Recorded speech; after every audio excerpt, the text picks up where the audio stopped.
حضرت عمر فاروق رضی اللہ عنہ چې کما زندگی تیرا کړې د خلافت او د بادشاہۍ نن دنیا هغې ته حیرانه ده. امن، زبردست امن، معمولی غوندې ظالم په مظلوم ظلم نشو کولی، سزا به یې ورکولی او په سزا کې به دې ته نه کتل چې دا مشر دی که کشر دی، مالدار دی او که دا غریب دی او که دا د لوی درجې دی او که هر څوک دی، گورنر دی ولی نی، هغه له به سزا ورکوله. چې کوم عاملان او گورنران یې مقرر کړي وو په هغې به څلور شرطه لګول. یو شرط به یې پیدا لګو چې ته به په قیمتي څاروي سورلي نه کې، برزاون اعلا اس په هغې به سورلي نه کې، قیمتي اوښ په هغې به سورلي نه کې، کوشش کوه چې په خر سورلي کې یا کمزوري اوښ باندې به سورلي کې. خو چې عام حالاتو کې ته ګرځې، یو خو جهاد له ځې نو بیا خو قیمتي اس پکار دی، خو چې عامو حالاتو کې ته ګرځې، کور ته ځې، دفتر ته ځې، د مسلمانانو حالات معلومه، نو په قیمتي سورلی به سورلي نه کې، کمزوري سورلی باندې به سورلي کې چې خلک دونه وایي وګوره هلکه گورنر صاحب داسې قیمتي سورلي یاره چې داسې زم وی. او بل دا دی چې قیمتي په سورلی سورلي کې دا د بیت المال سره زیاتې هم دی، دا ډېرې پیسې غواړي، داسې به نه کې، په معمولي سورلی به سورلي کې. یو دا شرط. دویم شرط دا چې قیمتي نری جوړه به نه اچوې، غټه جوړه به اچوې، پیړه ډبله، کم چې عام شپونکیان اچوي او مزدوران یې اچوي، چې ستا او د یو مزدور او د لیبر جوړه برابري، چې دا فرق پکې نه، قیمتي جامه نری دا به بلکل نه اچي. دریم شرط به دې پکې دی چې قیمتي خوراک به هم نه خوري. اوس که خورې خوره ستا خپل کار دی، خو چې کله عامل شوې او گورنر شوې نو شرط دا دی چې قیمتي خوراک به نه خوري، عام خوراک به خوري. او که چرته داسې مقرره چې خلک تا سره ناست دي او یو ځای ډوډۍ خوري، نو چې کوم هغه لیبر او مزدور خوري هغه به خوري، زیاتې قیمتي ډوډۍ به نه خوري. او څلورم دا دی چې په دروازه به دربان نه ودرې، چې چاته حاجتي او حاجت والا تاله راځي چې هغه ته رکاوټ نه درله راځي. او که د یو انسان ضرورت یو راتلی نشي نو کور ته به ورځئ. او د شپې او د چوټۍ پر وس کې به په لارو کوڅو کې ګرځې، د خلکو حالات به معلومې. دې ته خدمت وایي، داسې خدمت پکې. او د رسول الله صلی الله علیه وسلم حدیث دی، په هغې به عمل کې چې د خلکو نه ځان به اوچت نه حسابې، ځان به لوی نه حسابې. خلک چې په ځمکه کښېني په خوره به ورسره کښېني. دا به نه وي چې زه خو ګورنر یم او زه خو والي یم او زه خو ډېر لوی سړی یم. نه، چاته به په سپکه نه ګورې او نه به په اوچت نظر تکبر به نه کوې. داسې والیان او ګورنران، داسې والیان لکه نن چې زمونږ ګورنران او والیان او زمونږ د وطن مشران په کمو ګاډو کې ګرځي، کم دی نه دا ګاډي راغلی، او کم خوراکونه کوي. د یو وخت په خوراک لکونه روپۍ لګوي، او کمې جامې اچوي، او چې بیا حلف علي کم کوټ او کم قصې پسې کوي. او ځکه نه ته غریب خو دې ورشي، یو دربان نه چې 10 څوکیداران ولاړي، پولیس ولاړي، پرېږدي دې ورته نه، ځکه خو نظام ګډوډ. دا شرطونه یو ځل د مدینې منورې په کوڅو کې روانو، یو سړي ول آواز ورکړ،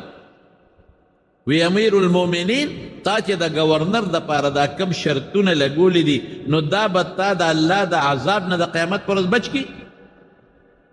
په دې به خلاص شي. چې شاته وکتل ولې وی ورشه د مصر گورنر ته دی وګوره چې کوم عامل دی هغه ته وګوره نو تا ته به خپله پته ولګي د قیامت په ورځ به د مصر غریبانان او ستا به ګریوانې بس فورا راغې د مصر گورنر څوک و عیاض ابن غنم فورا راغې و یو صحابي دی د رسول الله صلی الله علیه وسلم محمد ابن مسلمه هغه وی لاړ شه لاول په مصر کې د خلکو نه معلومات والا تپوس وکړه د گورنر او بیا چې په هغه ورننوځې نو که نقصان پکې و او زما شرطونه پکې پوره نو عمل یې نو کړی نو د مټه به ونیسې چې څنګه هغسې به مال راولې په کوم حالت کې ناست دي په هغه حالت نه به یې روچت کې او دلته به مال راول محمد ابن مسلمه رضی الله عنه لاړ په مصر کې تپوس وکړ یاره چې دا زمونږ گورنر صاحب تاسو څنګه سړی دی او چا نه به یې تپوس کو اهل رینه د نیکانو خلکو صالحینو نه یې تپوس کو عالمانو نه محدثینو نه یې تپوس کو یاره دا گورنر صاحب څنګه دی یاره سړی خو بد نه دی ښه دی خو دا ده چې خلکو سره ښه نه میلاوي چې ورشې نو بار په دروازه دربان ولاړي نه دی پرېږدي بار به ولاړې په لینډ باندې او چې کوم مالداري هغه مخکې پرېږدي غریبانان نه پرېږدي او دا یو مسله خو پکې راغله بل ځای ورغی هلته یې تپوس وکړو بل ځای ورغی خو چې چا نه هم تپوس کوو دې ته احتساب وایي د خپل عامل دقه احتساب تو کا چې دې تا نه کرپشن وکړي غم خدا دی چې مشر غلا کوي کشر وخامخا کوي غم خدا دی چې مشر عمل نه کوي په دین او په شریعت کشر هم نه کوي غم دا دی چې مشر رشوت اخلي کشر به خامخا اخلي غم دا دی چې مشر کې تکبر وي نو په کشر کې به خامخا تکبر وي چې د بره نه سمیږي دغه احتسابي عمل نه چانم چې تپوس کوي نو هر یو وایي چې یاره نور خو ډېر ښه سړی دی خو تکبر پکې ډېر زیات دی کبرجن دی او لویوالی دی او ځان ته خوښ دی بس چې دا معلومات یې واغېشتل نو د هغې نه پس محمد ابن مسلمه رضی الله عنه ورغې د عیاض ابن غنم چې کوم دربار و د گورنر هاوس ورته وی او کارسه ورته وی هلته ورغې چې ورغې نو په دروازه باندې واقعي دربان ولاړ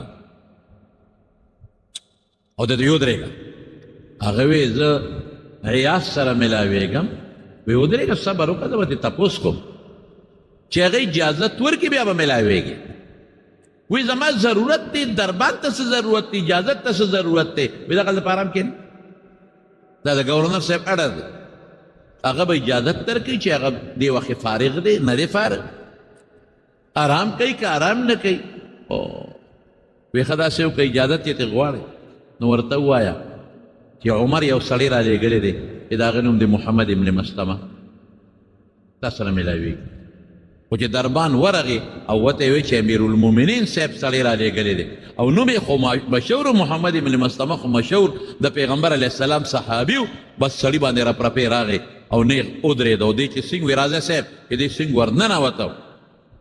نو په نری جامه قیمتي جوړه کې ناست دویمه یې ورسره ونه کړه وی دا مټې ونیو وی راځه امیرالمؤمنین دی غواړي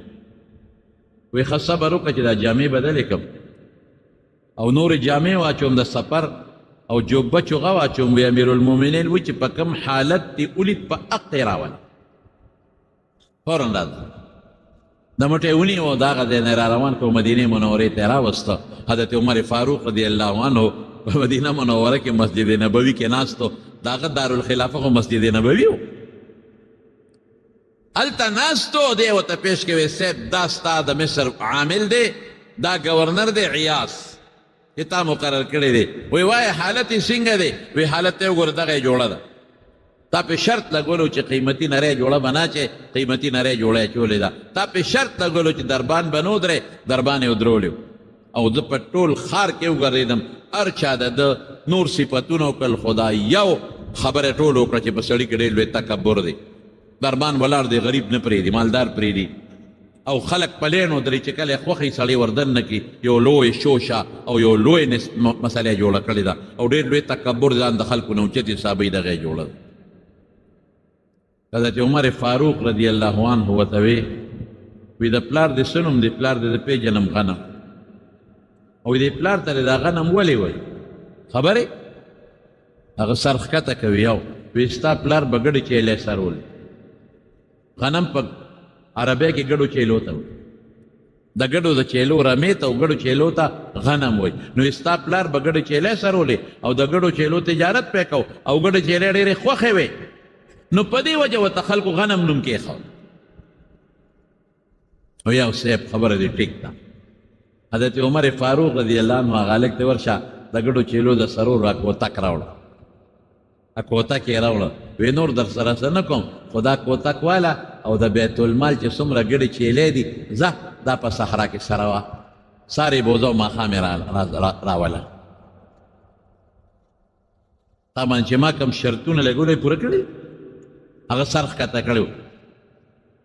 وی صاحب الموت افضل من ذلک وی صاحب مرګ د دې نه ماله بهتر دی خدا کار را باندې مه کوه ځکه اوسه پورې ګورنر وم نو خلک به وایي چې ګورنر او ګډې چیلې سرونکې وی خلکه نشه دی اوس هم په سر کې شته اوس هم په سر کې نشه شته ولې ګډې چیلې ما نه دي سرولې ولې ګډې چیلې رسول الله صلی الله علیه وسلم سرولې دي او حضور پاک فرمائی ما من نبی الا رعا الغنم داسې پیغمبر نه دی تیر شوی چې هغه د ګډې چیلې نه سرو دا هر پیغمبر ګډې چیلې سرولې ګډې چیلو کې سرولو کې څه چل تکبر دا کې پیدا شوی دی ګورنر وی دا ډنډه به والې او نیغ به دا ګډې چیلې سره او ګوره ما ته وګوره چې ګډې چیلې کله سره نو چا نه اوبه ونه غواړي کوم ډنډ نه چې ګډه چیلې وبس کیا بس کې او ګورې چا نه ډوډۍ موډۍ ونه غواړي د دغه ګډو چیلو پی به لشي او باغې به خپله ګزاره کړي زه تکړه شم او ته بیا وایي چې صاحب معافي را سره وکړه مرګ بهتر دی خدا کار ګران دی وایي چې دا کبر مې د سر نه نیست دی که نه نو ته نه سمېږي اقه ګډې چیلې رمې وله ورکړه او ډنډۍ وله ورکړي نور درته څه نه وایم نور ښه سړی یې ما دې معلومات کړی دی د مصر خلک د نور صفت کوي انصاف درکې شته ښه سړی یې دینداره سړی یې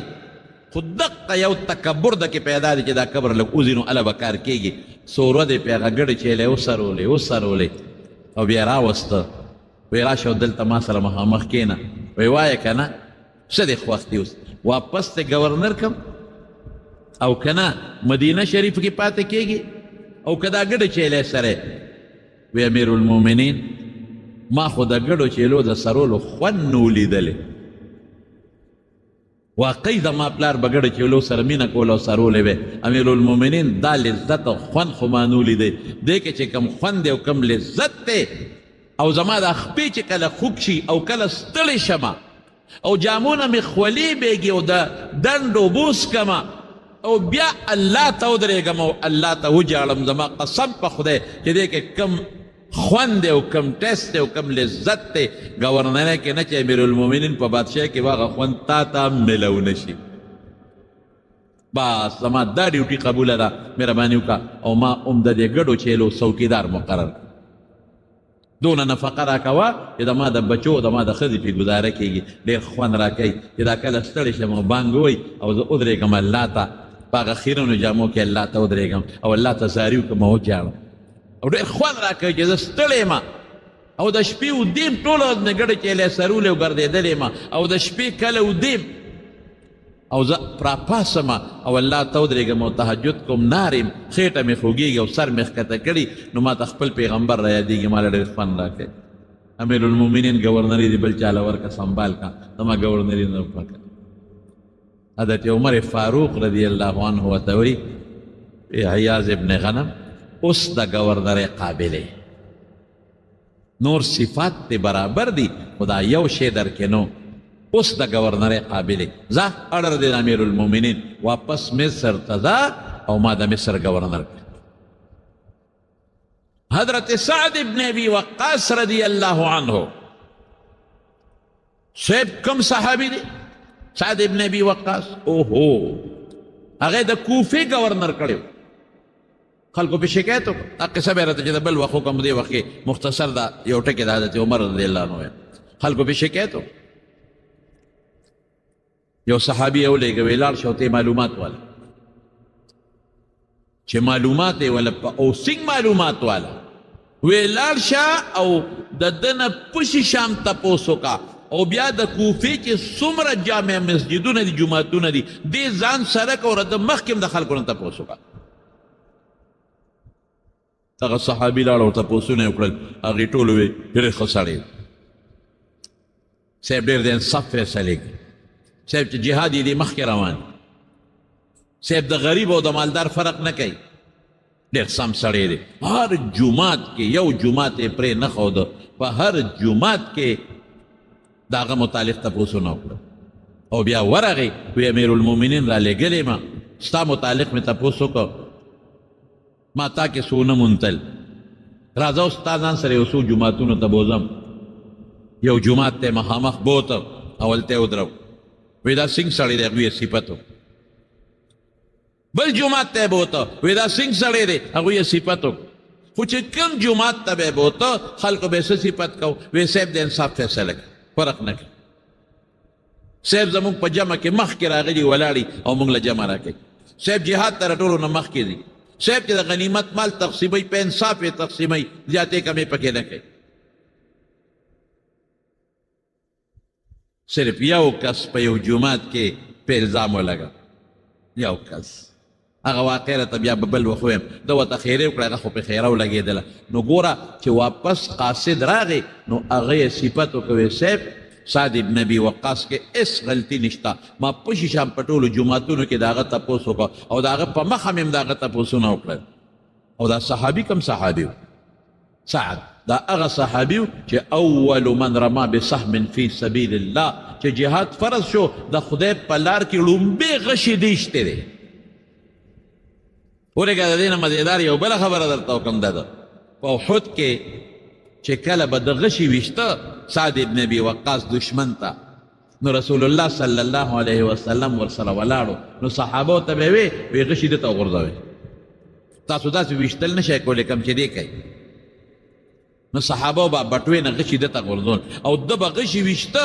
په دشمن باندې،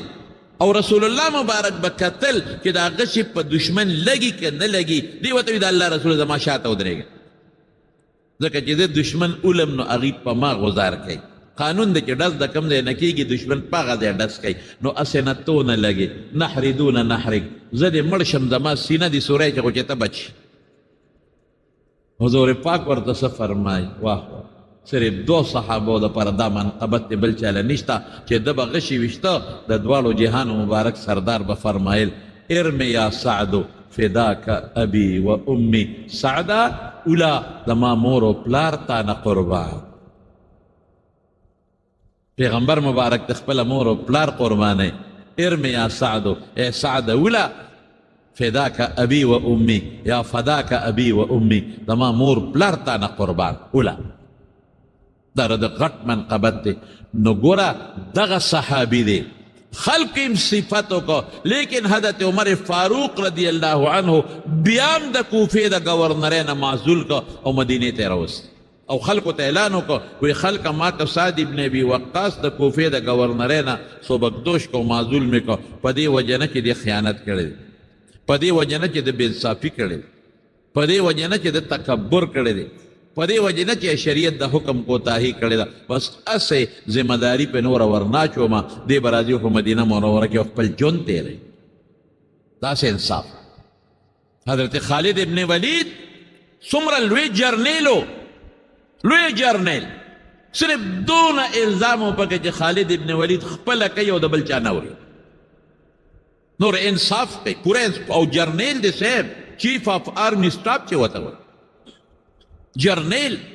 صرف دومره ده چې د خپله مني. وی غنیمت کې خیانت کوي؟ وی نه.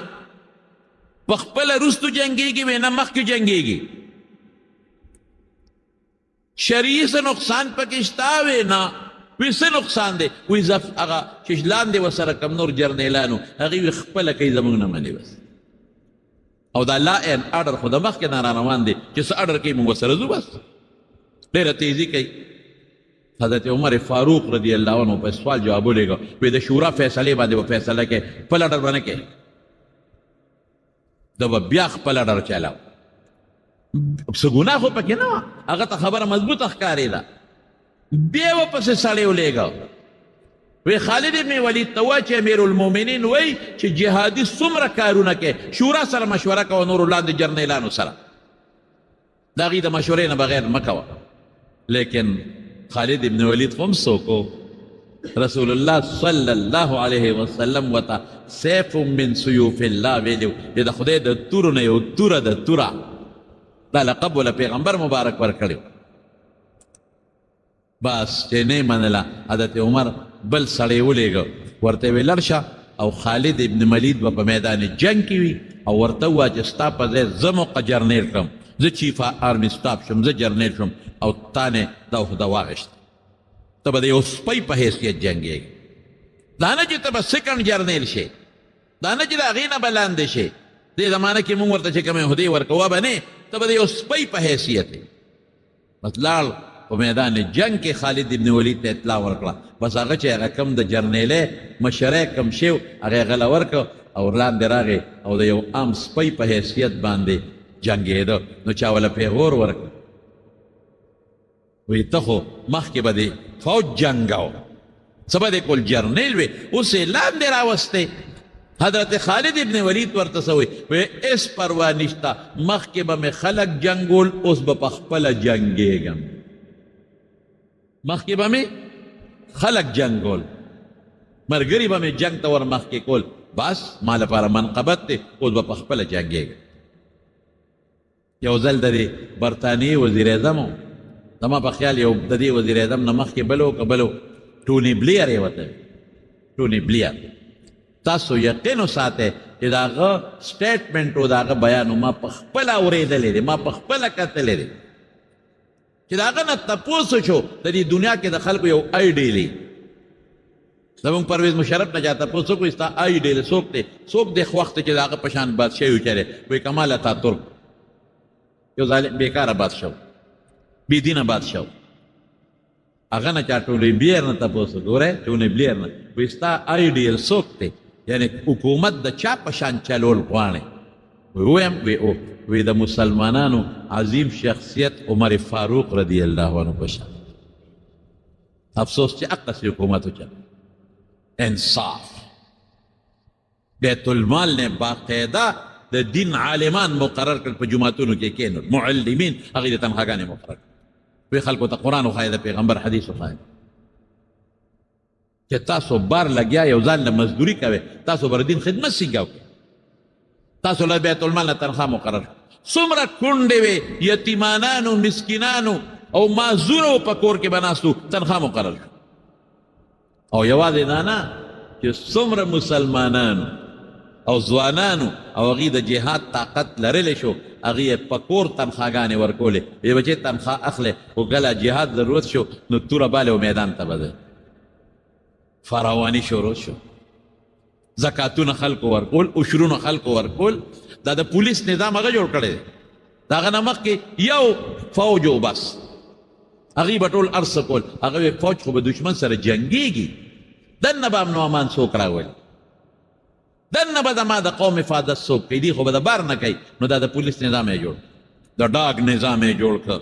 چې خطونه یا خلکو ته په اسانه باندې رسېږي ځای په ځای پولونه جوړ کړل پولونه او ځای په ځای بیت المال جوړ کړو او سرکاري ځمکو کې غریبانانو باندې تقسیم کړې وی راشه شابه ځان لی کرئ هسې شاړې پرتې دي څه پې ځان له کرئ بیت المال له به هم شی راځي او ستاسو به مې په خدای قسم د انصاف حکومت د روم یو بادشاه راغی مسلمان شو جبله نوم جبله ابن هم عمر فاروق ډېر زیات خوشحاله شو چې د روم یو بادشاه راغی هغه مسلمان شو د روم هغه بادشاه وی چې زما زړه کېږي چې زه عمره وکړم عمر فاروق رضی الله عنه ورته وی زه به در سره یو ځای لاړ دونه پروټوکول یې وله ورکړ وی زه سره یو ځای ځم او تا سره عمره کړم چې ته عمره کوې چې زه سره وکړم لکه اوس یو بادشاه لاړ شي او د سعودي بادشاه ورته وی زه سره ځم زه سره یو ځای طواف کړم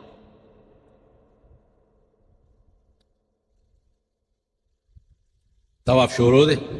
لاړل مکه مکرمه ته طواف شروع دی عمره ده نو عمره کې خلک د احرام دا لنګ ورته وي لنګ یې تړلی وي او په هغې کې طواف کوي طواف دوران کې یو بانډیسي چېرته هلته خورش زیاتې او ډېر لوی ټېلي یو بانډیسي چېرته د هغه جبله د روم بادشاه چې مسلمان شوی و د هغه پلنګ خپراله پلس کې ښکته چې خپراله هغه چې څنګه قدم واخیسته نو د هغه نه لنګ اوس پړدی شو لنګ ته پرېوت نو بل څادر ورسره و عورت یې ښکاره نه شو دا نه یې پټ کړ خو لنګ ته پرېوت چې پرېوته نو دغې جبله لاس اوچت که هغه بانډیسي یې ښه مضبوط یو څپېړه و په دونچاقو دی زما په لنګ دې خپه کېښوده او زه دې بربنډ کړم زما نه یې لنګ وغورځه بانډیسي څوک و هغه خو د حضرت عمر په رعیت کې هغه ته خو انصاف معلوم و چې که ته بادشاه و ته زوروره مې خو ته ظلم نشي کولی نیغ لاړ حضرت عمر فاروق له وایي دغه جبله ده په څپېړه وواله چې طواف خلاص شو عمره خلاصه شو راویې غوښته ښه په نرمۍ ورته وایي دا بانډیسي دې په څپېړه والی دی وایي ولې دې ووه وایي زما په لنګ یې خپه کېښوده او زما نه لنګ وغورځېد وجود مې لاندې ښکاره شو هغه ته وایي تا د په لنګ خپه ولې کېښوده وایي صاحب ما په قصد نه ایښود د لنګ ولې ځان پسې راښکه په کار خدا دی چې لنګ یې اوچت کړی وي حضور پاک وفرمایي چې لنګ به د ګېټو نه اوچتی د ولې لنګ ځان پسې راښکه او ما په قصد نه پرېښې خوره شو ټېلو ما خپه کېښود هغه در په لنګ راله د چې قدم واخیست نو لنګ یې اوس پړدلی شو حضرت عمر فاروق رضی الله عنه جبله ته وی جبله داسې کاندي چې زیاتې یې کړی هغه قصدن په تا خپه نه دی ستا زمونږ پړه کې ډېر لوی قدر دی چې ته مسلمان شي زه در سره رالم او ما په خپله در سره طواف اوس داسې کار دی چې د خدای په نس ته مسلمان شوي نو په اسلام کې مشر او کشر نشته انصاف هر چا سره دی دا باندې سیره دا کول غواړي امیرالمؤمنین ورته ویې بخوې نه معاف کړو څپېړه یې رانیستله او څپېړه به ترې وباسو هلکه میلمه دې معاف یې کوې نه یې معاف کړو هلکه ته نه ګورې چې د ور سره د مدینې نه رالم ما ورسره طواف وکړو وی صاحب هر څه ټیک دی خو د پیغمبر مبارک وینا ده پرېږدم نه ما نه څپېړه ایستله په ډک مجلس کې په ټول طواف کې او څپېړه به ترې وباسو حضرت عمر هغه ته وی داسې وکړه دوه خبرې د شریعت وینا ده اوس یا به دنه څپېړه وباسي او یا دا ده چې ته به دې راضي کې جبله وی صاحب ما له یو دوه درې ورځې مهلت راکړه زه به یې راضي کړم ډېره ښه راضي کړه په هغه دوه درې ورځو کې هغه جبله واپس وتښتېد روم ته واپس عیسایي شو وی داسې اسلام مې نه دی پکار چې ما نه دې په حل کې خلک څپېړې وباسي هلکه کمبخته داسې اسلام پکار دی چې د غریب او د بادشاه یو برابر حیثیت دی واپس عیسایي شو چېرته صحابه تلي حضرت عمر ته چا وي چې سړی خو تښتېد روم ته لاړ وی هغه ته خو نیکبخته ما ډېره ښه خبره کړې او د انصاف خبره مې ورته کړې او د شریعت خبره مې ورته کړې وه یو صحابي تلي روم ته تجارت ته دا جبله پې خبر شو چې د مدینې منورې نه یو صحابي مسلمان راغلی دی او تجارت کوي نو دی او خپل دربار هغه صحابي ته ما پیژنې وی نه صاحب وی لږ سوچ وکړه ما به وپېژنې چې هغه ورته خپل تاج ماج لر کړه وی ولې پېژنم وی یو صاحب هغه جبله خو نه وی هماغه چې زه مسلمان شوم بانډیسي مې په لنګ خپه کېښوده او بیا راته عمر وی اوس به دنه څپېړه وباسي او زه رالم واپس عیسایي شو اوهو ډېر بد دی وکړه یو څپېړه څه وه او بانډیسۍ به دې راضي کړی مونږ به ورته مینت کړی او که نه وه نو یو څپېړه کې څه چلو اوس خو ته عیسایي او تا ته پته ده چې د دوزخ خشا کې ټول عمر به په دوزخ کې پروت دی ټول عمر دوزخ ښه دی که څپېړه ښه وه او دا دنه تپوس کوم چې هغه څو ورځې دې په اسلام کې تېرې کړې وې هغه جندي سینګه و مخکې هم دلته بادشاه وي اوس هم بادشاه ځکه چې دې واپس راغی قوم واپس بادشاه کړه او ورته وی فلانکي وی قسم دی هغه څو ورځې چې ما په اسلام او په مسلمانۍ کې تېرې کړې هغې کې چې کوم خوند او سکون و زما په بادشاه کې نشته ډېر پریشان وی راځه مړه بیا مسلمان شه وی اوړه مې کېږي خو په یو شرط هغه شرط دا دی که عمر ماله خپله لور راکوي په نکاح نو زه واپس مسلمانېږم اوس که واپس مسلمان شم نو خلک به پې غورونه راکوي خلک به وایي چې دا څنګه سړی دی قمقل کله مسلمانېږي کله واپس عیسایي کېږي بیا مسلمانېږي نو که عمر غوندې سړی امیر المؤمنین ډېر لوی سړی دی ما له لور راکوي نو زه به ووایم چې زه مسلمان شوم په دې شرط چې امیر المؤمنین عمر غوندې شخصیت ما له لور راکړي صحابي ورته وایي که زما د لور خبرې خو اوس په دقه ساعت یې دله درکړو که زما د وس خبرې ما ته وایه چې وکړم نو لور د عمر ده هغه خو د هغه نه بغیر د فیصله نشم کولی خو داسې کار دی زه را تجارت خپل پرېږدم دا سامان دلته پرېږدم زه مدینې منورې ته ولې تا خدای مسلمان کی نو عمر ته وایم نو که هغې لور درکوله نو واپس راځم دې لاړ مدینې منورې ته کافي مزل و ډېر مزل د میاشتو مزل و چې لاس حضرت عمر فاروق رضی الله عنه ته الوې وې صاحب هغه جبله سره مسلمان شم اسلام ته اړه کېږي خو ستا لور غواړي الله اکبر حضرت عمر یوه لور ګورې په حضور پاک واده وه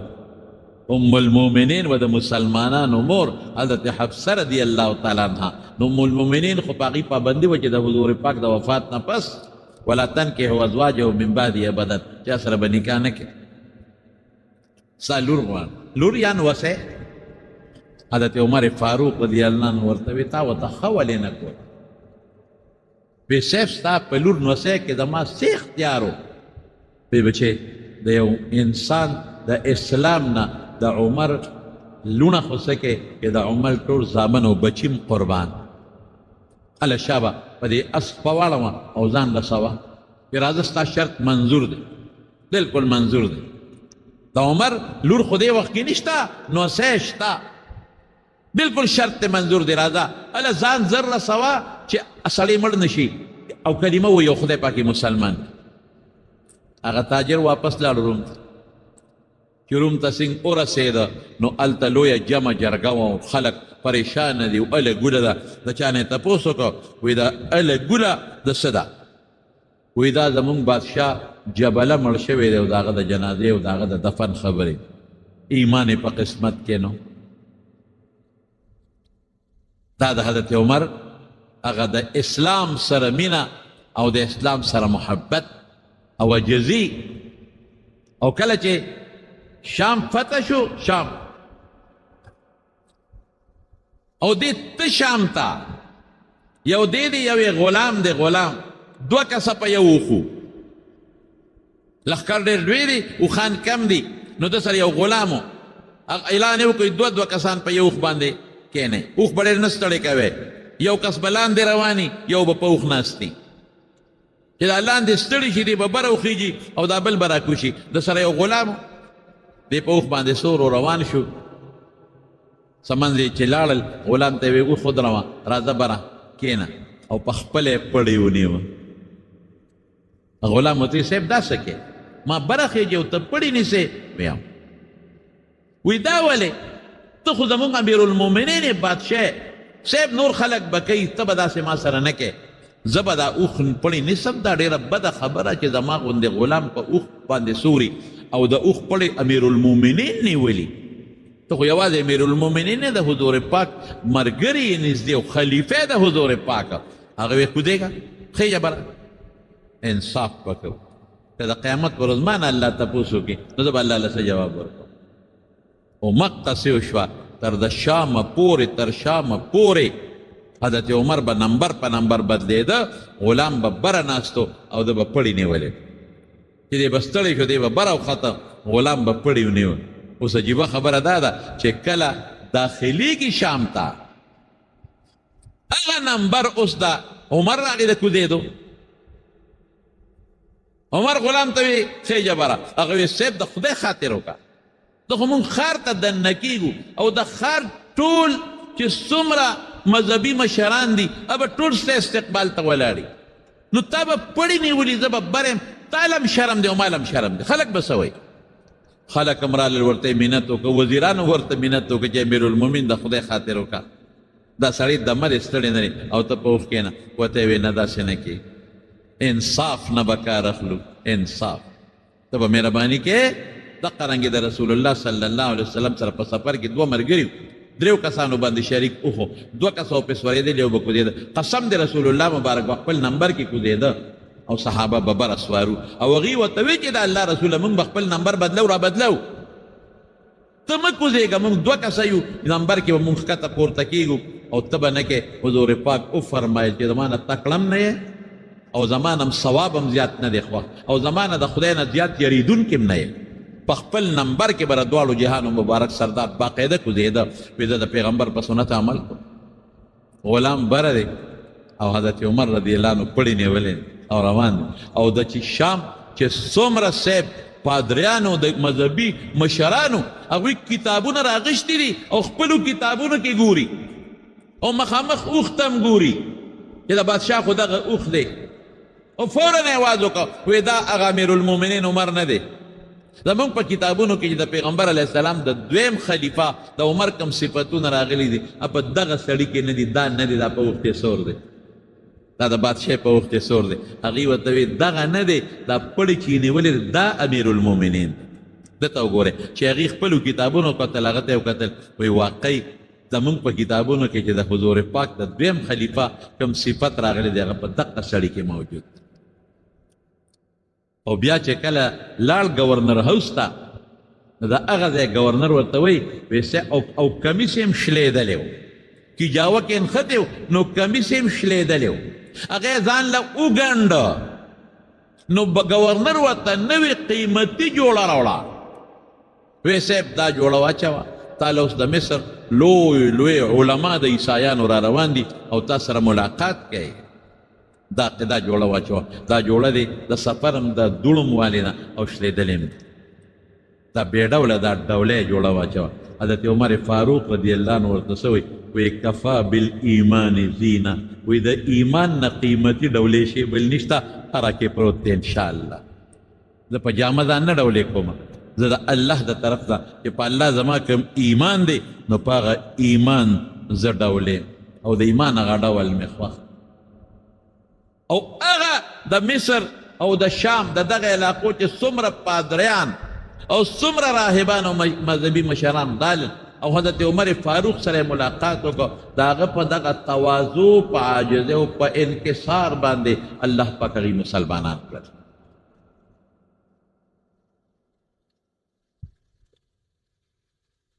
اسلام به نه خورېږي امن به نه راځي سکون به نه راځي چې بادشاه کې عجزي وي بادشاه د بیت المال پیسه نه خوري گورنر کې عجزي وي مشرانو کې عجزي وي او د بیت المال پیسه نه خوري په خدای کې غریبي وخوري تو که دغسې احتساب راونیسه یو گورنر یا وزیر اعلی اوله چوکه ورکوئ دا ګړیو سره چې بیا څوک داسې وي نن خو سره خبرې هم نشي کوی سم دم به راسره دلته ګرځي ناست به خو چې هلته د وزارت کرسۍ ته ورسېږي وزیر اعلی شي او گورنر شي بس بیا ورسره خبرې هم نشي کوی هلکه څه چل دی خو عام انسان یې که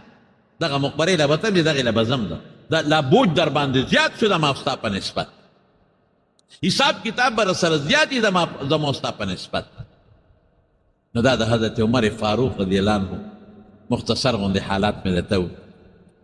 برکات او کرامات یې څومره دا هم اخري کې به وره په مدینه منوره کې ناست دی مدینه منوره کې او یو لښکر یې لېږلی دی د میاشتو په مزل لرې دی او د مدینې منورې نه آواز وکړه د هغه سړي نوم ساریه و یا ساریتو الجبل الجبل ای ساریه دې غر ته لږ متوجه شه غر نه ځان وساته د میاشتې مزل چې کوم خلک ورته ناست صحابه تابعین هغوی وې په عمر څه چلو شو زه چې اواز چاته وکړه ساریه ته خو د میاشتو په مزل لرې دی یاره کمزورې دی څه عمر نس غلطي وشوه هغه ساریه چې کله راغی چا یې تپوس وکړو په پلانکیر ورځ تاسې ناشنا څه اورېدلي هغه ویاو په دغه ورځ ما د دشمن سره لګیا وم او جهاد مې کو جنګ مې کو دشمن مخکې زه ورپسې وی مونږ شاته نه کتل دشمن مونږ سره چل کو شاته نه د یو غرو د غونډۍ و د هغې نه نور لښکر راپسې را روان وی دې کې مې یو اواز واورېده یا ساریة الجبله ای ساریه دې غر ته متوجه شي غر نه ویرېږه وی چې ما اواز واورېده وی ما وی والله انه لصوت عمره قسم په خدای چې دا خو د عمر اواز چې غر ته مې وکتل دشمن را روان بس وی فوج مې دوه ځایه کړه نیم یو طرف ته نیم بل خوا الله راله فتح راکړه نو ناس په مدینه منوره کې دي او د میاشتو په مزل لښکر ورته الله ښیي هم او اواز هم ورته رسېږي او د حضور پاک سره مینه څومره وه چې کله رسول الله مبارک وفات شو دماغ یې وتانګل توره یې راواغېسته او دقسې په منبر د حضور پاک باندې کېناسته او په دې پوړی ودرېده وایي منافقین لګیا دي او وایي چې حضور پاک وفات دی نبی علیہ السلام نه مري هغه نه دی وفات هغه د الله راز له تللی ملاقات لا څنګه چې موسی علیہ السلام کوه تور له تللی او ان قریب برازي او چې څوک وایي چې حضور پاک وفات دی نو زما په دې توره به سرونه وایي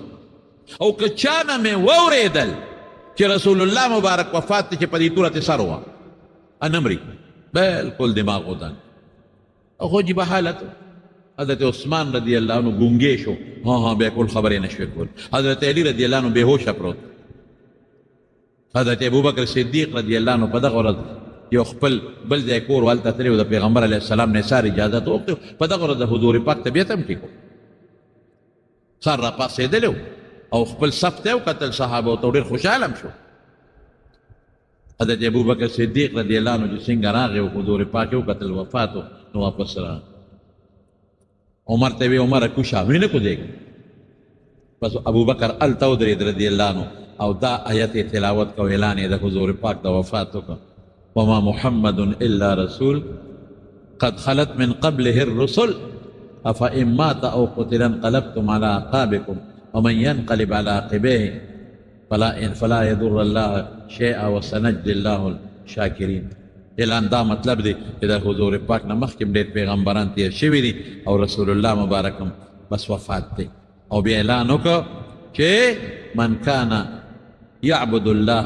كان يعبد محمدا فإن محمدا قد مات که څوک د محمد صلی الله علیه وسلم عبادت کوي نو بس خدای بیا مړ دی او وفات دی او که څوک من كان يعبد الله فإن الله حي لا يموت که څوک د خدای عبادت کوي اجم دی دې مري نه او چې دا اعلان یې څنګه وکړ حضرت عمر واورېد حضرت عمر فرمایي په خدای قسم که دې خپو ټینګولی شم خپو مې کار پرېښود او په یو درز مکې ته پرېوتم ما خو حضور پاک نه دی وفات اخو واقعي وفات شوی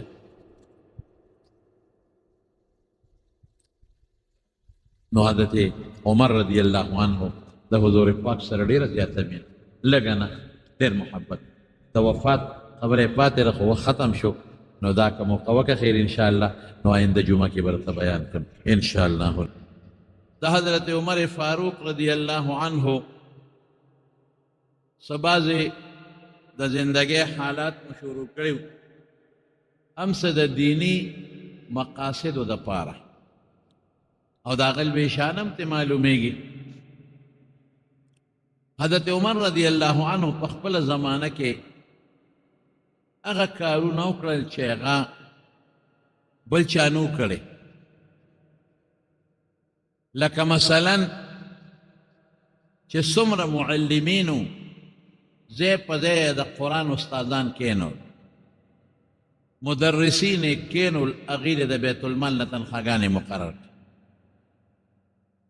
او دا په دې وجه چې که دا غریبانان لګیا شي او خپله مزدوري کوي ښځه بچي خو ټول لري نو بیا دې درس نشي کولی قرآن نشي خولی دی به مزدوري کوي رزق به ګټي او که دی به قرآن ښیي نو لومبې د حضرت عمر فاروق رضی الله عنه په زمانه کې مستادانو د قرآن لرو معلمینو له تنخواګانې مقرر کړي او چې چاله تنخوا په یو شي ورکې نو هغه بیا ډېر زور هم لګوي بیا د هغه سوچ هم دی که دا کار نه کوم نو هلته تنخوا را باندې بندېږي او دغه به رستو کو که دا نه کوم نو ګناهګارېږم ځکه په دې سیز زه پیسې اخلم نو یو معلمینو له استادانو له تنخواګانې مقرر دا یوه شو دویم بیت المال ډک شو نو اعلان یې وکړه چې کم ماشوم پیدا شو هغه راځي او د خپل ماشوم اندراج کوي هغه ته به وظیفه میلاویږي د بیت المال کم ماشوم چې به پیدا شو بس به راغی او د بیت المال چې کم سیکرټري و هغه سره به یې نوم ولیکه چې زما ماشوم په پلان کې تاریخ پیدا شو او دی نوم دی او دی د پلار نوم دی هغه له باقاعده ماهانه وظیفه مقرر چاله به د میاشتې تنخواه ورکوله او چاله به غونډې کال پس کال کې غونډه یو کال ورکړي او چاله به د شپږو میاشتو ورکوله هر ماشوم له دا ماشومان دي دی به څه کوي دا خو واړه دي خو د دې مور پلار د دې ذمهداري اوچتوي دې له وظیفه تنخواه مقرروم چې مور او پلار ته د خپل بچي پرورش اسان شي زما په خیال چې په دنیا کې ما چې نن سوره پورې اندازه را یو جاپان ته چې د لاړم نو هلته دا شی شته هغې چې کوم ماشوم پیدا شي نو هغې له تنخواه مقرر کړي او بل ځای نشته الله پاک د کونډې چې څومره وي هغې له باقاعده مستقلې وظایف مقرر کړي یو ځل حضرت عمر فاروق رضی الله عنه بازار کې روانو یو ښځه راله بخاري شریف کې راځي د شا نه ول آواز ورکړه وی عمره ما پیژنې وی نه وی زما خاوند په پلانکي جهاد کې شهید شوی دی زما پلار په پلانکي جهاد کې شهید شوی دی دا یتیمانان واړه بچي مې دي د دوی اسم نشته دونه څه نشته چې په خوله کې واچوي وی چوپي او دا خو به برباد شي د لوږې د لاسه به دا ټول مړه شي او زه د پلانکي لورې ما حضرت عمر فاروق رضی الله عنه ته مرحبا بنسب قریب ته خو ماته نږدې مسلمانان په حیثیت د اسلام ډېره نږدې رشته داري ده د نسب نه د اسلام رشته داري ځکه چې ته د پلانکي لورې نو هغه خو د اسلام دپاره ډېره غټه قرباني ورکړې ده وی راځه بویت د بیت المال ته بلکې کور ته یې بوتله او په کور کې یو اوښ تړلی و خو غټ اوښ سوره او هغې یو طرف ته بوجی ورته یو انډې وربار که او بل طرف ته یو بوجی انډې وربار که او د پاسه یې ورته جامې او هر څه کېښودل وی ځه دا اوښ هم ستا شو او د ښي طرف ته او ګس طرف ته چې په دې څومره سامان دی او د پاسه سرباري ده دم ستا دي او پروا مه ساته دا به لا خلاص شوي نه چې نور مال به هم در رسېږي ما دې نوم په بیت المال کې ولیکه بیا مه راځه تاله به کور ته شی درځي یو صحابي ورته وایي حضرت عمر ته وایي اکثر تلها ډېر لوی مال دی وله ور نه که خلک یو بوجی ورکړي نیمه بوجی ورکړي نو دوه غټې بوجی دی ورته په اوښ بار کړی د پاسه سرباري دې مو ورته کېښوده جامې خوراکونه هم دې ورکړل او بیا اوښ دې مو سره ورکړه حضرت عمر ورته وایي هغه کس ته وی مور دې بوره شه وی تا ته څه پته لګي چې دا د چا لور ده وی په یو زمانه کې د حضور پاک په زمانه کې د دې پلار او د دې ښځې رور د دې پلار او د دې رور یوه قلا دوه په دوه قبضه کړې ده یو قلا او بیا چې مونږ ورلو غنیمتونه هم تقسیمول نو ټول د دوی کېدل لیکن هغه غنیمتونه په ټولو مسلمانانو باندې تقسیم شو دا د داسې نر پلار لور ده او د داسې نر رور خور ده نو دې ته به حضرت عمر نه کتل هغه د اعلان کړی وایي که د فرات دریاب په غاړه سپې د تندې مړ شو نو د قیامت په ورځ به یې تپوس د عمر نه کړي د فرات دریاب څه مطلب چې اوبه شته اوبه شته ولې سپې د تندې مري عمر له پکار دي چې دریاب ته ګودرې جوړې کړي یوازې د انسان غم به نه کړي د څاروو غم به هم کوي د حشراتو غم به هم کوي د سپو پیشوګانو غم به هم کوي پکار دي چې دریاب په غاړه واړې وړې ګودرې جوړې کړي چې سپې ورشي او هلته دې اوبوس کړي زمرې ورشي چې هلته دې اوبوس کړي پړانګ ورشي او هلته دې اوبوس کړي دا سیسټم یې حضرت عمر رضی الله عنه نو چې د سپي فکر یو انسان کوي نو د انسان فکر به ولې نه هر چا له باقاعده وظیفه مقرر شوه تنخواه مقرر شوه کونډې له مقرر شوه یتیم له مقرر شوه چې نوې پیدا شو ماشوم هغه له مقرر شوه او چې کوم قاریان او عالمانو هغې له تنخواګانې مقرر شوې یو سیسټم او دا په څه باندې داسې کارخانې نه وي جوړې کړل چې کارخانې دي دا هغه پیسې وي او داسې ټکسونه هم د ظلم نه چې دا اوس کوم د ظلم ټکسونه دي دا صرف او صرف په زکات او په عشر د خلکو نه به عشرونه او زکاتونه راغونډول چې دا عشرونه او زکاتونه به خامخا ورکوي او هغه عشر او زکات په خپله به خلکو راوړه خلکو مزاج داسې جوړ شوی چې عامل به ورغې په خپله به یې ورته تیار کړی ولې هغې وی چې دا عشر او زکات مونږ شروع کړی دی زمونږ په مال کې خدای برکت پیدا کړي هغوی یو سوچ جوړ شوی ته اوس هم تاسو ته یم زما ورونو صرف زمونږ د ضلع 400 د دې خپلې ضلعې به والو هغه خلک چې په هغې عشر فرض دی په غنمو کې په جوارو کې په ګوړه کې یا په نورو څیزونو کې عشر په خپل فرض دی او یا په نغدو پیسو کې په زکات لازم دی په خدای که دوی دا خپل زکات او دا عشر راوویسته که په دې غونډه 400 کې غریب پاتې شو نو راشه د ما په مخلاړو بالکل به نه پاتې کېږي په دې غونډه 400 کې دا ټولې مدرسې به چلېږي په دې ټولو جوماتونو کې چې کوم قاریان او حافظان ناست دي په خدای چې د دې تنخواګانې هم پې کېږي دا مدرسو چندو ته هم پکې ضرورت نه راځي خو څوک ورکوي نه عشر او زکات صدقه خو ډېره لویه خبره نفلي صدقه عشر څوک نه ورکوي زکات څوک نه ورکوي نو نقصان یې څه دی نقصان یې دغه آفتونه دي ګلی پې راشي باران پې راشي زول پې راشي بیا اوچو سره لاندم سوځي ټول برباد سیلابونه پې راشي او دغه یې پرېږده په رزق کې او په مال کې بیا برکت نی هلته ورته بیماري جوړه شي هلته ورته دشمني جوړه شي هلته ورته داسې سخا بیماري جوړه شي چې ډاکټر وایي دې علاج نشته بیا اسلام آباد ته او لاور ته او پېښور ته په هسپتالونو ګرځئ نو د خدای نیکبخته مرداره دې پې وخوړه حرام رزق دې پې وخوړه د خدای نیکبخته عشر د غریب حق دی هغه د غریب حق دې پې وخوړه د ګاونډي مسکین او د کونډې او د یتیم حق دی هغه دې په دې خپلو بچو وخوړه نو چې ته پردې حق پې خورې نو الله به رانیسو کو بدل حضرت عمر دا نو کړی مسان علاج و کارخانې جوړې که او ملک کې به پیسې پیدا شي عشرونه غونډه خلکو ته ووایه خو ولګوه په صحیح ځای باندې داسې نه چې غونډی د خلکو نه او خوري دې ممبران غونډی د خلکو نه او خوري دې دا په کورسو ناست ټیکهداران دا ممبران او دا وزیران دا دې خوري دې له څوک عشرونه نه ورکوي یو سړي ته پته ولګېدله چې په ما عشر دی او ما نه اخلي هغه مخکې راځي او په خپل ګاونډ کې به کونډې له ورکوي عامل د هغې عشر دغې کونډې له مې ورکړی دغه یتیم له مې ورکړی دغه رور له مې ورکړی چې غریب دی دغه رواره له مې ورکړی دغه خورهي له مې ورکړی دی په دې ټولو زکات کېږي عشر پې کېږي جنگ به هم ختم شي حسد او بغض به هم ختم شي چې یو سړي ته په ګوند کې د یو خان د طرف نه د یو ملک د طرف نه د یو زمیندار د طرف نه عشر او زکات ملاویږي هغه به ترې قربانېږي هغه به ترې غلا نه کوي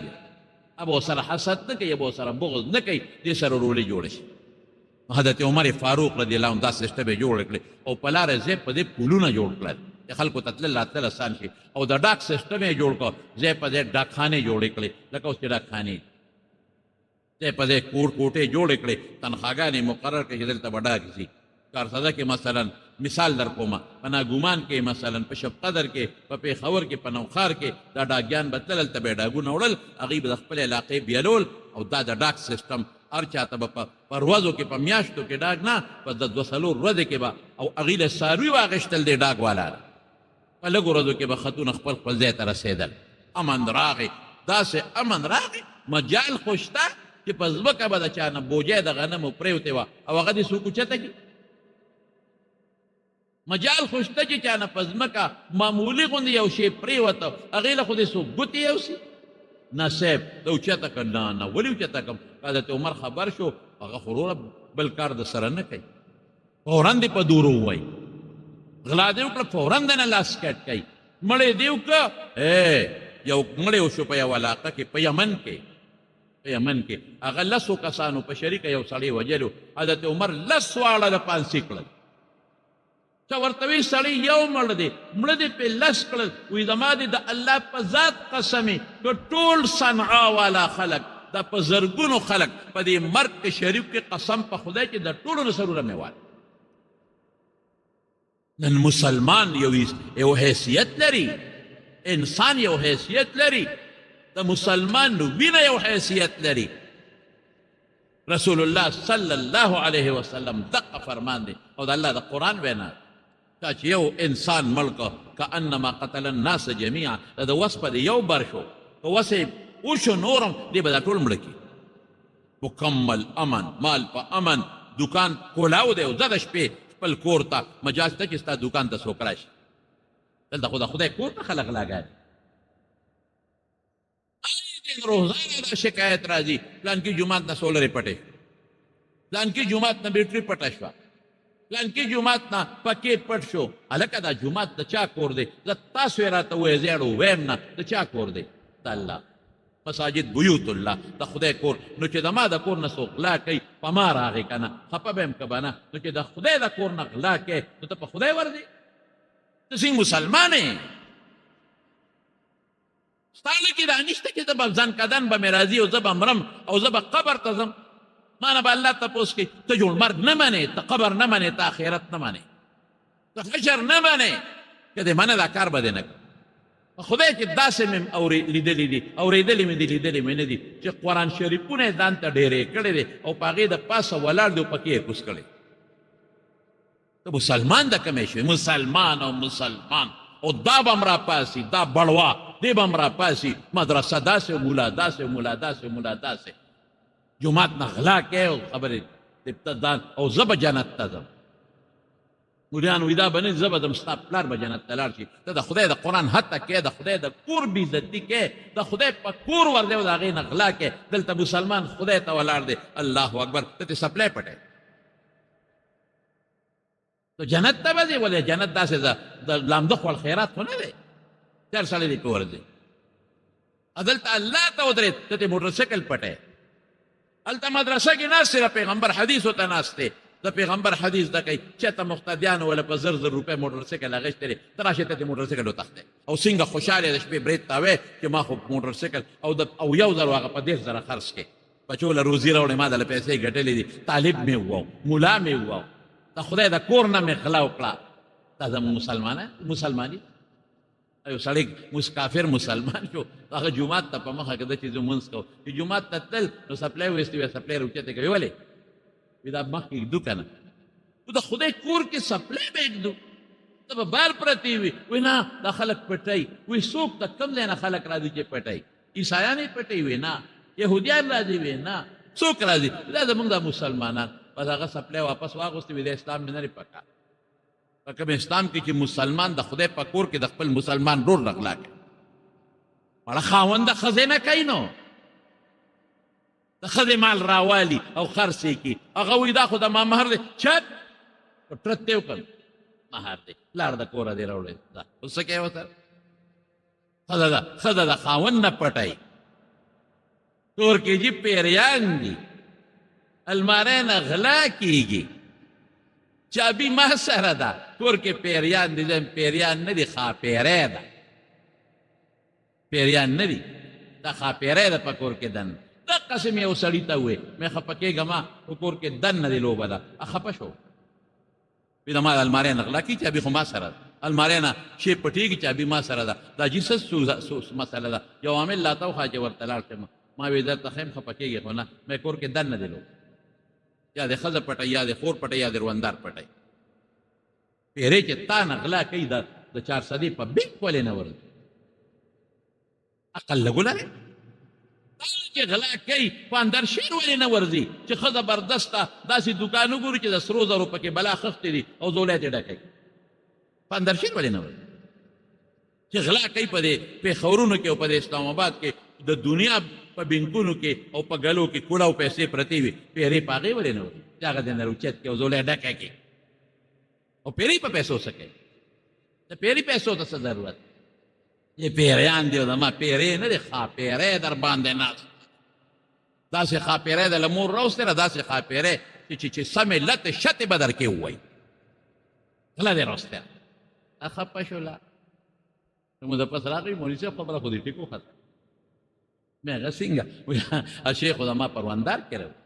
هغه نیک کروندار وظیفې به یې کولې په مصله به ناسته او تسبیح به ورسره وي ذکر به یې کو مې دا ذکر نه کو دي دا سوچونه کول چې دا سړی به کله دي چې دا مال ووه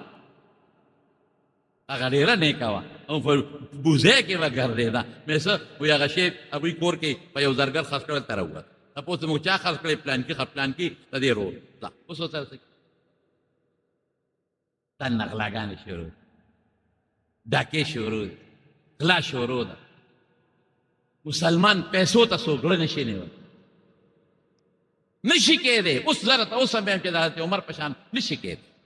هغسې انصاف نشي کېدی خو که د هغې سلمه فیصد انصاف راغی یوازې حکومت مه بدناموه یوازې حکومت زم حکومت په کور کې دن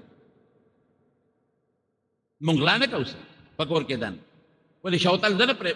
مونږ نه غلا کوو دا د شپې دا چې اوبخور له دی یو کس باړی ته ولاړي دا بل شاته په پوله ولې ګرځي چې څوک راپسې اوبه بندې نه کړي ته اوبه وخوره څنګه زر حکومت راونیسو حکومت دا ټیک هغه هم غلا کوي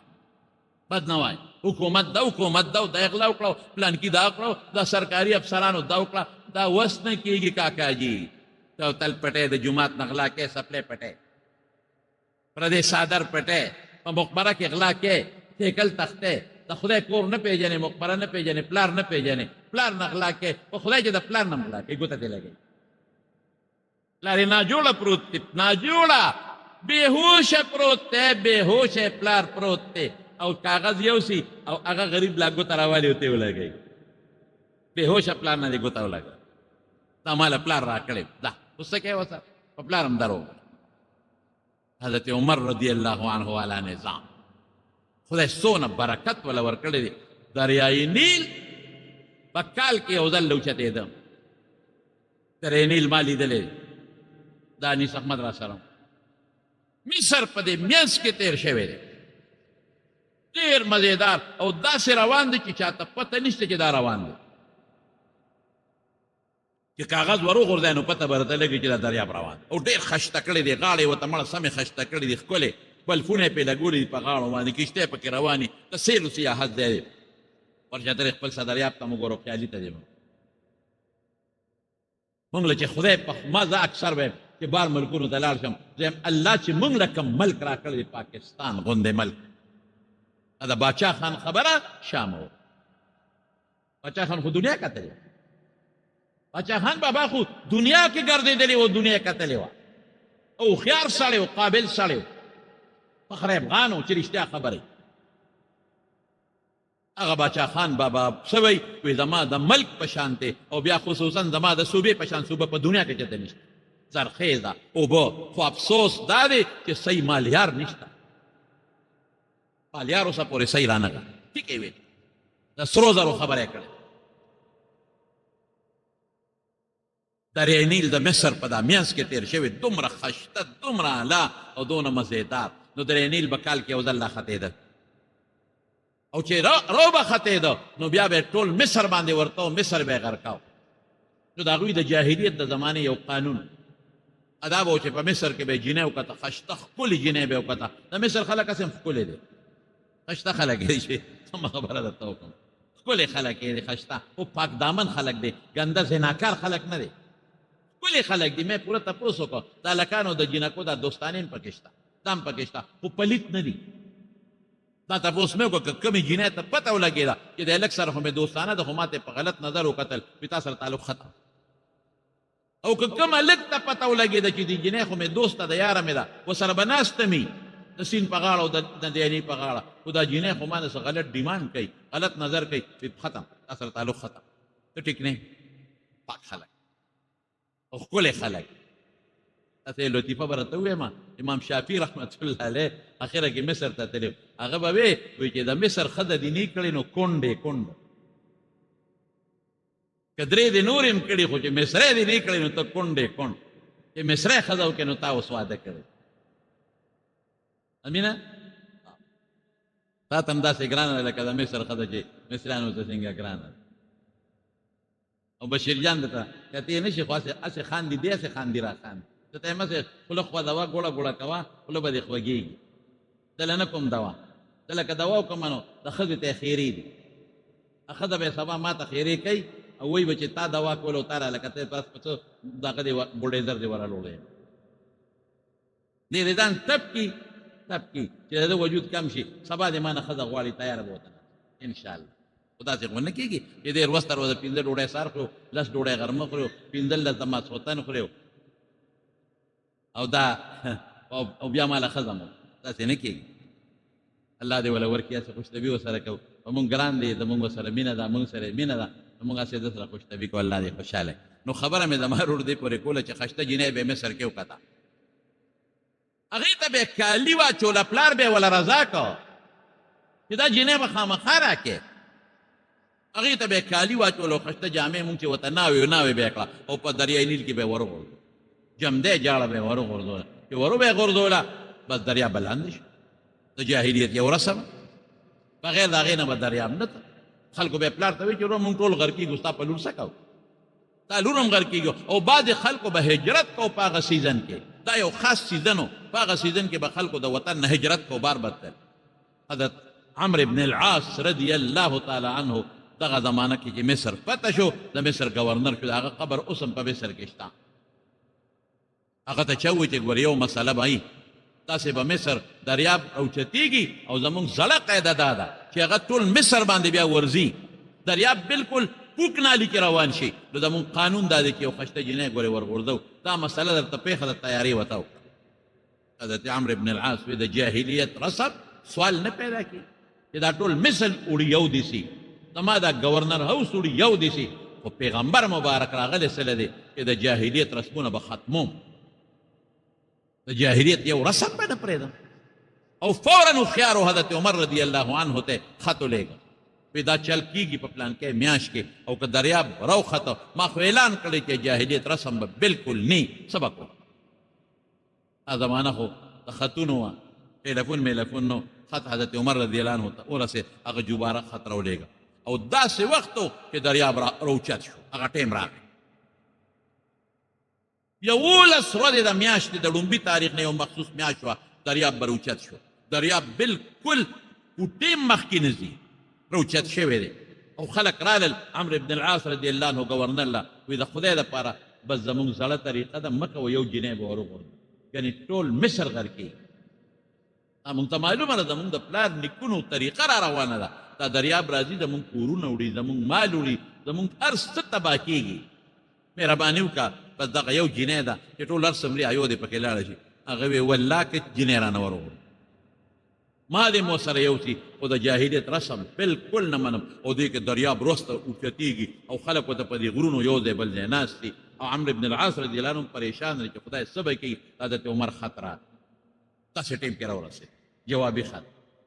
چې راغی په خط کې عمرو بن العاص ته لیکلي وی ډېر زبردسته خبره دې کړې ده زما پیغمبر راغلی هم دې دپاره دی چې د جاهلیت رسمونه ختم شي پام کوه جنۍ ورنه غورځوي خو داسې وکړه چې دریاب څنګه اوچت شي زما دا خط وروغورځوه دا خط ورولوه خط وروله تحفه اثنا عشریه کې شته خط وروله حضرت خط کې عمر څه لیکلي دا وره خط کې لیکلي دریای نیل د نیل دریابه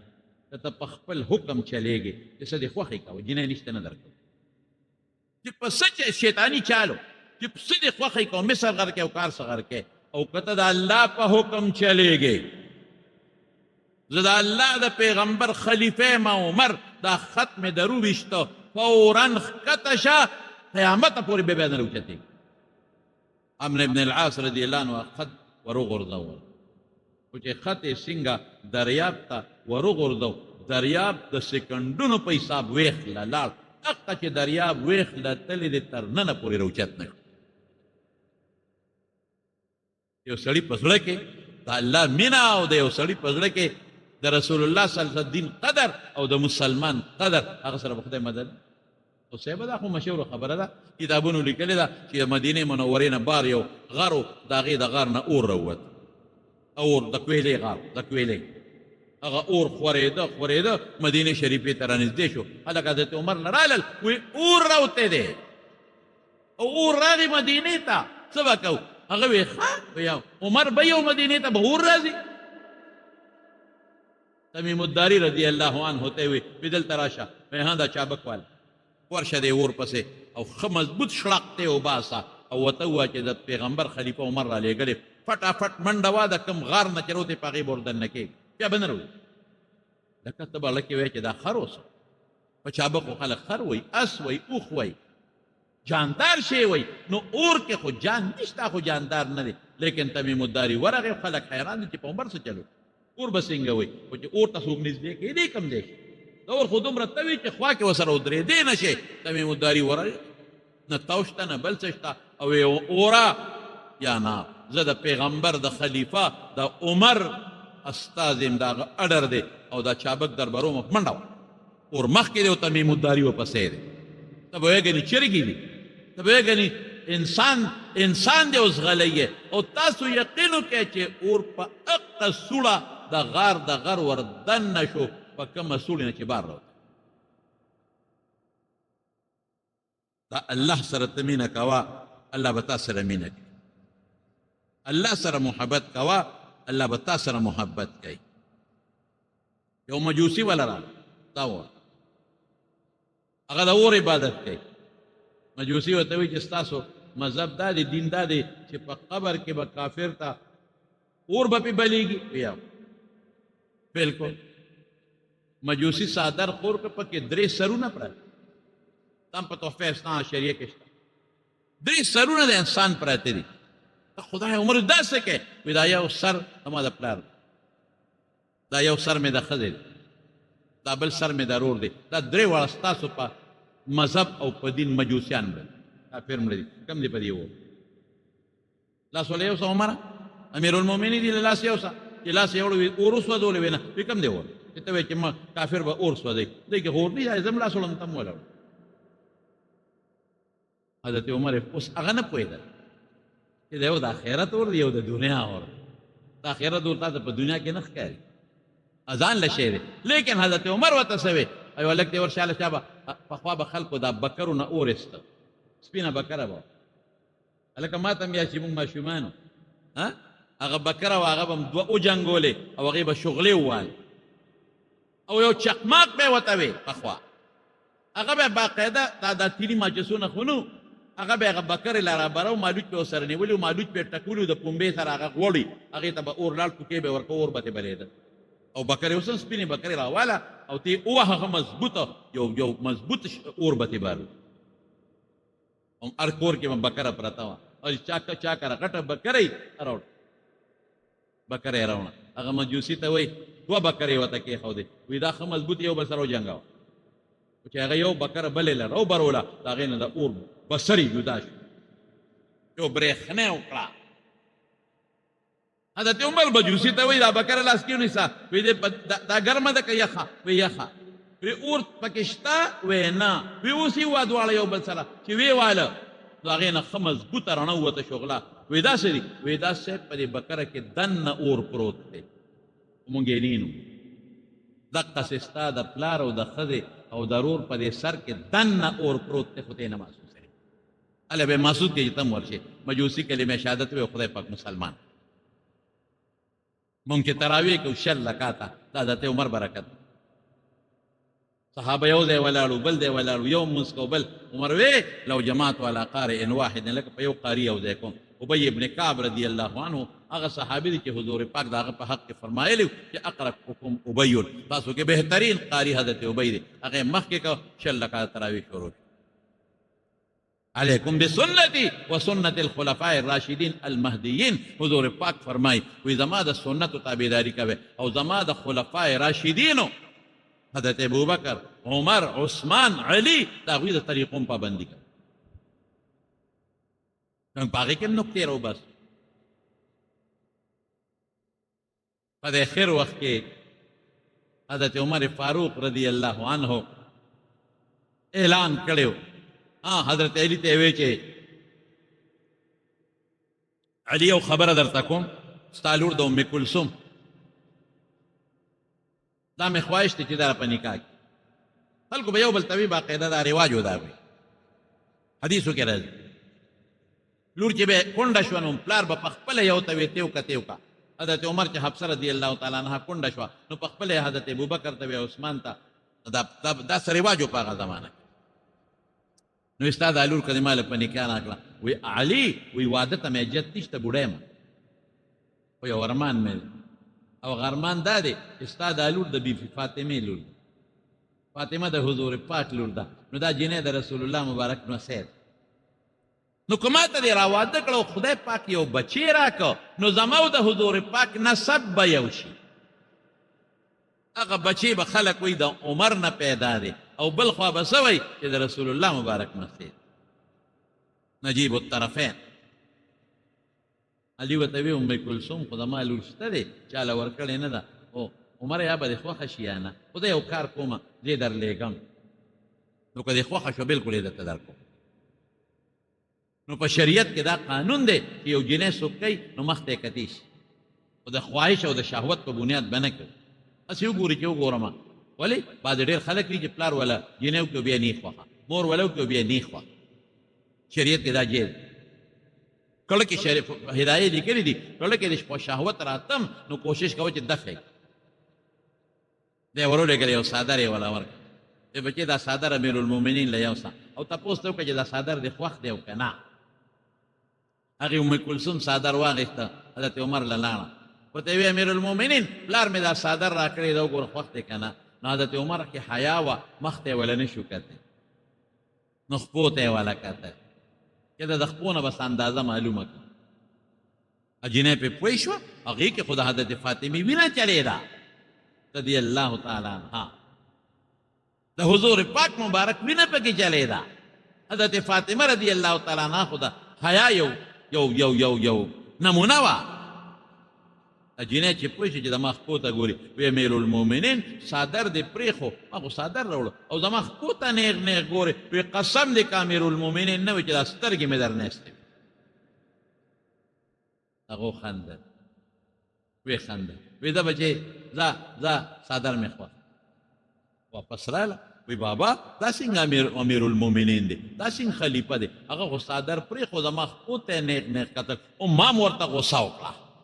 که امیر المؤمنین نه وي سترګې به مې در نیستې وي علي ورته وی رضی الله عنه وی بچې خیر دی که خپو ته یې درته کتل دا د خاوند دی بس هغه جنۍ خو پوه شوه چې زه خو یې بل غرض له لېږلی وم شریعت کې که د یو سړي عمر زیات وي د بل کم وي د ښځې یاده او یو بل سره دوی مرضی او مور او پلار یې مرضی په دې کې هېڅ هم نشته جنۍ په نکاح واغېسته اوس هغه خو تېز هم و بعض انسان لږ تېز وي عمر یې کم و غوسه کېده به جګړې به یې کول او دا داسې وخت و چې شکایت ښځو کوي سړي م وایي سړي م ډبی نو حضرت عمر رضی الله عنه په منبر باندې اعلان وکړ د جمعې پر ورځ وی که نن نه پس مې واورېدل چې چا م ښځه والده چې سرمن ته وباسه ولې وښی دا ظلم ګورې زما وروڼو نن هم شروع ډېر خلک یې لګیا دی په ښځه اوس یې بار نه کېږي نو بار چې جګړه وکړي او یا څوک ورته ستغه ووایي نو راشي د ښځې نه زور وباسي ښځه راګیره کړي او ښځو سره به ظلم نه کوي الله به درنه تپوس کوي بس صاحبه چې وال پرېښودل خلکو نو دا هم یو غم دی که نه چې وال نه کوې نو بیا خو ښځه هم در باندې روچتېږي که نه نو وال مه کوه خاصې پرش کوه هسې داسې لږ یو پرش مرش کوه نور وال به نه کوې ډېر ازادي مه کوه یو باندې راغی حضرت عمر رضی الله عنه شکایت یې ورته کو چې مونږ تا را باندې وال بند کړل دا چې اوس ښځې په مونږ اوازونه راوباسي جوابونه نه کوي چې باندې راغی حضرت عمر صاحب ته دروازه وواله نو دې وخت کې دې ام کلثوم په عمر رضی الله عنه اواز راوچت کړی حضرت عمر چې راووت باندې ته وی ملګري څه وی بس یو مسله مې راوړې خو حل شوه وی څنګه حل شوه ما ته دې نه وی حل شوه نو ما د ښځې شکایت راوړ چې زما ښځه را او مونږ سره شور کوي اواز را باندې راوچتوي جوابونه را کوي خو ستا حل مې په کور کې ولیده په تا هم ستا ښځې چغه مې ولیده نو چې ته یې ګزاره کوې مونږ به یې سر کېږو ګوره دا خبرې زما وروڼو د سرو زرو په صحیح د لیکلو قابلې دي او ته څه وایي دا تاسو مه وایئ ورته وی بی وروره یا مسلمان هر څه چې دي ښځه ستا یو څو ډیوټۍ کوي ډوډۍ دله پخوي ترکاري دله پخوي که دی دله نه کولې دا خدمت او د هوټل نه دې تیاره راوړه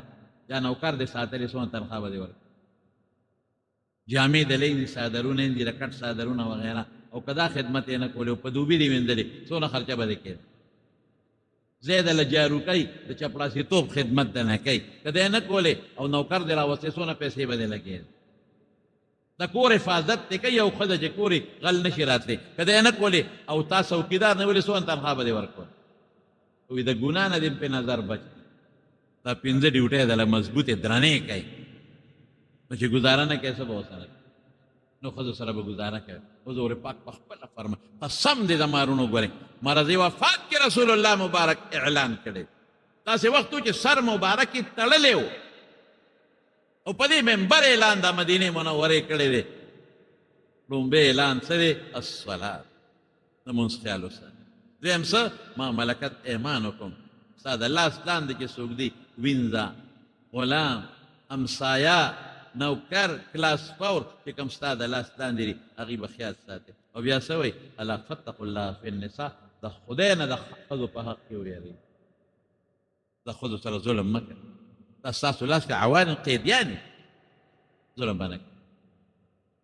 بهر کې زمانونو واقعات پرې ډېر زیات دي لږ نه دي ډېر زیات واقعات دي خو زه به صرف درته دا ویم اخري یو خبره به درته وکړم هغه دا چې دا حضرت عمر فاروق رضی الله عنه د مدینې منورې په بازار کې ګرځېده یو سړی ابو لؤلؤ نوم او د مغیره ابن شعبه رضی الله عنه غلام لوور هم لواري کول هم ترکاڼي هغه لګیا دی مجوسي دی هغه غلام د اور عبادت کوي هغه لګیا دی او هلته کې کار کو حضرت عمر پرې ورغی اول راپاسې دغه ابو لؤلؤ ورته وایي وی امیر المؤمنین وی زما نیک ته ووایه مغیره ابن شعبه چې ما نه دیاړي کمه کړي دې غلامانو ته به یې وایي دی کار کوې او د ورځې به دومره پیسې ماله راکړه چې کوم به کاریګرو نو ما نه مغیره ابن شعبه دونه پیسې غواړي د ورځې نو دا ورته ووایه چې ما ته کمې کړي عمر ورته وی رضي الله عنه وی څونه دنه غواړي وی دومره مولوي دا خو معمولي شی دی سړی دی کې پسې کمې ته خو دې نه زیاتې ګټلی شي چې لاړ هغه یو ټکې د خولې نه ووته وی طالب هم یو جرنده جوړوم او یو ښه مضبوط خنجر یې جوړ کړ ولور او هغې ته د زهر اوبه ورکړې دوه مخیزې او سار راغی جومات ته او په لومبي صف کې ودرېد حضرت عمر رضی الله عنه چې څنګه مخکې شو عموما به هغه صورت یوسف وی جومات به ډک و د خلکو نه او صورت یوسف پې دومره اوږد وی او جړل به یې ورسره د حضرت یعقوب علیه السلام هغه د بچي خبره چې راله انما اشکو بثي وحزني الی الله نو هغې کې به یې داسې سلګۍ والي چې رستنو صفونو کې به خلک اورېدل چې څنګه تلاوت شروع کړو لومبې رکات به دغې حرامي پې ور منډه کړې او په خنجر یې د شانه ویو او چې څنګه او د شانه په خنجر به دی نو هغه وخت سړی ګرمي حضرت عمر رضی الله عنه زر راسته شو او عبدالرحمن ابن عوف شاته ولاړ و هغې د ځان په دی ورمخکې کمانده ته او پرېوت غریب او دغې د سپېره بچي په دغه یو ځل دیارلسه صحابه ووال چا چې به نیوه دیارلسې ووال شپږ پکې شهیدان شو او دا اوه کسان زخمیان او چې ته به چا به ور ټوپوړې بس په خنجر به یې و بس یو صحابي سره کوټ و کوټ یې پې ور کوټ کې ګیر شو لاس یې هم ګیر شو چاړه هم ګیره شوه نو ځان یې لالو او بس دوی بیا قابو کړی منځ عبدالرحمن ابن عوف رضی الله عنه ډېر مختصر منځ یې وکړ او صحابه واخېسته او کور ته یې ویوم چې کور ته یې څنګه یوړه لومبې تپوس څه کوي الله وی منځ شو که نه وی یو منځ شوی وی الحمدلله چې منځ خراب نه شو منځ ګډوډ نه شو منځ یې ډېر خوښ و هر صحابي خوښ و د ده بل شي نو بیا چې دی وی چا ووالمه وی د مغیره ابن شعبه هغه غلام هغه مجوسي وی او وی دی د خدای هلاک کړي دته خو ما څه خرابه خبره نه وکړه وی شکر دی الحمدلله چې د منځګزار د لاسه اهل قبلې د لاسه د مسلمان منځګزار د لاسه مړ نه شوم چې زما په وینه د مسلمان لاس سور نه شو مجوسي له لاسه ولګېد دا دوش صحابه پریشان و جړل حضرت حفصه ام المؤمنین ټولو جړل چې دا څو شي وفات پېښ شو ځکه دا مسله د حضور پاک په صحابو کې داسې نه راوشوې دا لومبی او جنجال ولې نبي راوړل دا د دې اسکو شربت جوس چې هغې په خولې ور واړول نو په دې خېټه تې بار راووت چاړه دومره د شانه په صحابه پوه شو چې دی خو د دې نه جمدې نه پاتې کېږي اواز یې وکړ اوبه راوړی دوی منډه کړې اوبې والا راوړ چې اوبې څنګه راوړې هغه وی ګنې سکي نو زر کېناستې ما کېنوې او دس کومه هغه ورته وایي د خدای نیکبخته ته خو دغې بیماري وینه ده نه بیږي او تیمم باندې وکړه ورته یې بچې ما ته مونځ مه ښایه ما ته له تیمم چل مه ښایه د دغه کوټې مبارکې حضور پاک ته یې ګوته ونیول ما د هغه نه زده کړې او داسې په دغه حال وکړه معذور انسان به هر وخت له اودس کوي په هغه وخت کې که ته بیا وینه بیږي مونځ دې کوي نو چې اودس یې وکړو وی اوس ما له تکیه راکړې کښې مې نه وې او ته بیا وایې بابا په ملاسته وینې دنه روانې دي وی بچې ما درته ونه وې چې ما ته مونځ مه ښایه ما د دې صاحب د خپل محبوب خلیل حضور پاک نه مونځ زده کړی مونځ یې هغه وخت کې وکړه او بیا زوی ته یې بچې یو ارمان مې دی پړه که خدای پاک دا پوره کړي ارمان مې دی او هغه ارمان مې دا دی چې زما دا ارمان دی چې د حضور پاک کومه کوټه مبارکه کې دفن دی چې دې کې ښخ شي خو دا خو د عایشې ده نو ته ورشه او عایشې صدیقې رضی الله تعالی عنها نه تپوس نو چې ورغې عایشې صدیقې ژړل پلار مې را لېږلې ما او د هغه د ارمان دی چې یو خوا حضور پاک دی او بل خوا حضرت ابوبکر دی دواړه مې دوستان دي او د هغوی سره دفن شم نو عایشې صدیقې وفرمایل وی دا دی خو ما ځان له ساتلی ما یو خوا مې پلار دی ابوبکر بل خوا مې خاوند دی حضور پاک زه به ورسره شم خو زه نن قرباني ورکوم دا مې عمر له ورکړه او زه به د مسلمانانو په قبرستان کې د نورو ملګرو بیبیانو سره ښخ نو چې څنګه راغی پلار ورته یې بچې کم خبر دی راوړه وی بابا چې ستا کوم ارمان وپوره شي اجازت یې وکړه وی ښه داسې کار دی چې اوس زه جمدې یم چې مړ شمه هسې نه دې وخت کې د ما د حیا د وجې نه غږ نه کوي نو چې مړ شم بیا دې تپوس دوباره نو که راضي وه نو قبر رالو که نه او که راضي نه وه د مسلمانانو مقبرې ته مې یوسه نو سیبه بیا چې کله وفات شو بیا تپوس وکړه هغې ما قرباني ورکړې نو قبر یې ولو که نه نو یو خوا رسول الله مبارک حضرت ابوبکر صدیق رضی الله عنه او بل خوا سره دی هغه کوټه مبارکه کې دفن شو او د یو قبر دی پکې پاتې دی چې عیسی علیه السلام کله اخیره کې د اسمان نه به راکوزېږي جمدې او هغه وفات شي هغه ځای کې به هغه دفن کېږي د 3 شپېتو کالو په عمر کې د دنیا نه لاړ